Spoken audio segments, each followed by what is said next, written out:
Աստված հավատարիմ է։ Դեյվիդ Վիլկերսոն։ Օր նոյեմբերի 30։ Փորձարկված անկումներով և ձախողումներով։ Երբ ես խոսում եմ փորձությունների և անհաջողությունների մասին, ես նկատի չունեմ այն քրիստոնյաներին, ովքեր վերադառնում են հին մեղքերին և վերադառնում աշխարհ։ Սրանք փորձված հավատացյալներ չեն։ Նրանք հավատացյալներ են, որոնք կանգնած են հավատքի նավաբեկության առաջ։ Պետրոսը զգուշացրեց.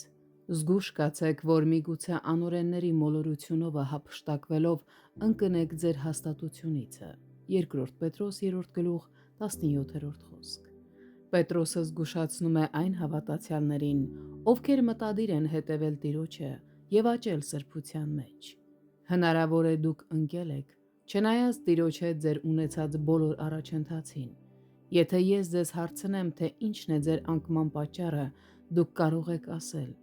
«Իմ սեփական ընտանիքն է ինձ գրգռել և ես ուղղակի պայթեցի։ Չեմ կարողանում հասկանալ դա։ Կարծում էի, որ մի փոքր ավելի բարի եմ դառնում, մի փոքր ավելի նման Հիսուսին,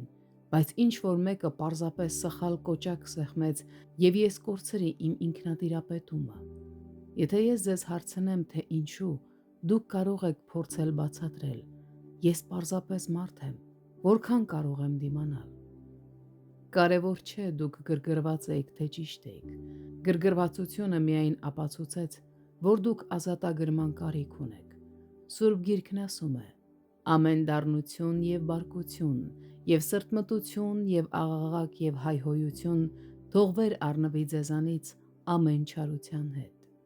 Եփեսացիս 4:31 խոսք։ Աստված կփորձի ձեզ մինչև չասեք. «Ես ունեմ մի ոգի, որը պետք է հեռանա»։ Դուք չեք տեսնի ոչ աճ Քրիստոսի մեջ, ոչ խաղաղություն տանը կամ աշխատանքում, մինչև չխոստովանեք.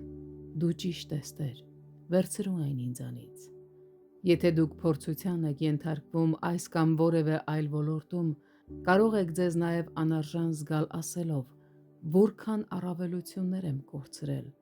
Աստված դեռ սիրում է ինձ»։ Սիրելիներ,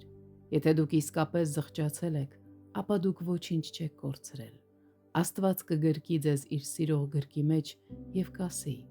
«Ես թույլ տվեցի, որ սա տեղի ունենա, որպեսզի դու տեսնես, թե ինչ կար քո սրտում։ Դու առաջընթաց ես գրանցում,